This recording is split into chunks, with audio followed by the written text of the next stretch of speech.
अस्सलाम वालेकुम। Takes academy Pakistan के प्लेटफॉर्म पे आपको एक दफ़ा फिर खुशामदीद कहता हूँ। आई होप कि आप सब खैरियत से होंगे।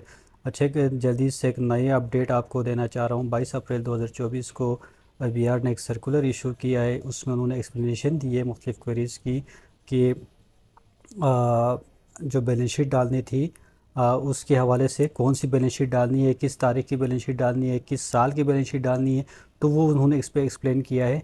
दूसरा जो है कमिश्नर से अप्रूवल की रिक्वायरमेंट थी कि अगर बैलेंस शीट नहीं डालना चाहें तो कमिश्नर से अप्रूवल की ज़रूरत थी। और दूसरा 5 टाइम्स ऑफ द जो सेल जो है 5 type of the capital amount है तो उसमें कमिश्नर से अप्रूवल लेनी थी।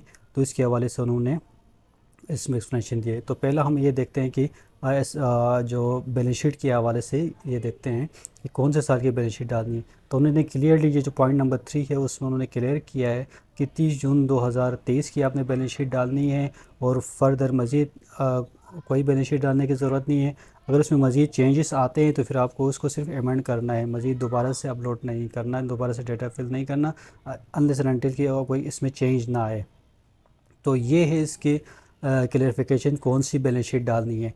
अच्छा, अगर जो नई जो रजिस्ट्रेशन हो रहे हैं, जो मिसाल के तौर पर जो अभी रजिस्टर्ड हो गए हैं और या अभी रजिस्टर हो रहे हैं 30 जून को ये एग्जिस्ट नहीं करते थे, तो वो क्या करेंगे, अभी जो है ना अभी अब जो कैपिटल इंट्रोड्यूस किया उसकी बैलेंस शीट बनाएंगे और ये बैलेंस शीट डाल देंगे। फिर जब बैलेंस शीट में चेंज आएंगे तो उसी हिसाब से वो उसको अपडेट करेंगे। तो एक बात क्लियर हो गई है कि जिसको हमने पहले अपने वीडियोस में इसको क्लियर कर दिया था कि 30 जून की ही बैलेंस शीट डालनी है। ठीक है, तो अब ये क्लियर हो गई है, मज़ीद क्लियरिफिकेशन आ गई है कि 30 जून 2023 की बैलेंस शीट आपने डालनी है। तो इसमें कोई अब मज़ीद कन्फ्यूजन नहीं रही। अच्छा, दूसरी बात ये थी कि आप बग़ैर बैलेंस शीट के अगर रिटर्न डालना चाहें सेल्स टैक्स की तो कमिश्नर से अप्रूवल लेना है। तो इसके हवाले से वो ये कहते हैं कि बग़ैर बैलेंस शीट के तो वो कैपिटल की वैल्यू को देखे बग़ैर जो है ना कमिश्नर कैसे अप्रूव कर सकता है, ये उसको ऑप्शन है। तो ये कहते हैं कि कमिश्नर के पास ये पावर मौजूद है कि वो विदाउट बैलेंस शीट जो है वो रिटर्न सबमिशन को अप्रूव ना करें। ये भी ऑप्शन उसके पास मौजूद है। ये नहीं कह रहा कि कमिश्नर अप्रूव ना करें, वो ये कह रहे हैं कि उनके पास ऑप्शन मौजूद है, पावर है कि वो अप्रूव ना करें।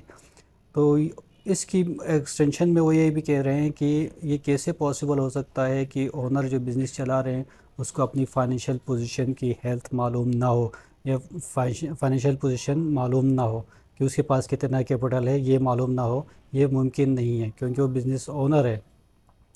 ये उन्होंने ये दिया है ऑप्शन, क्लेरिफिकेशन दी है।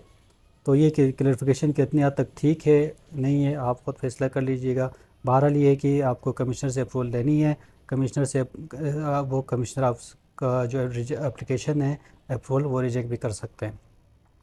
अच्छा, दूसरा ये है कि जो 5 टाइम्स जो सेल थी 5 टाइम्स ऑफ द कैपिटल, अच्छा बढ़ जाते हैं तो फिर उसमें भी आपको कमिश्नर से अप्रूवल लेने की ज़रूरत थी। आपने बैलेंस शीट भी डाल दी, ठीक है, लेकिन आपका सेल जो है ना 5 time of the business capital है तो आपको कमिश्नर से अप्रूवल लेनी है।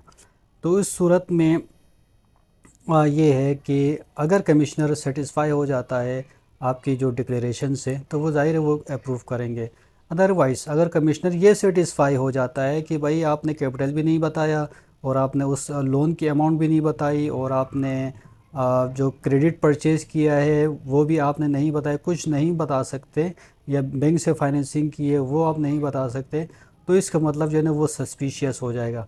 तो आप अपनी सोर्स ऑफ परचेज़ को जो है ना वो आपने बताना है। जो आइटम आपने सेल किया उसकी सोर्स ऑफ परचेज़ आपने बताना है कि मैंने कैसे परचेज़ किया, क्रेडिट परचेज़ किया या बैंक से लोन लेके परचेज़ किया, जो भी आपने किया है परचेज़ का सोर्स है वो आपने बताना है, कमिश्नर को सेटिस्फाई करना है।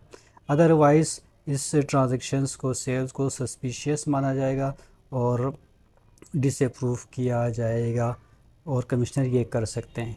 तो ये थी BR की क्लेरिफिकेशन। आई होप इससे काफ़ी चीज़ें क्लियरिटी आ गई होगी।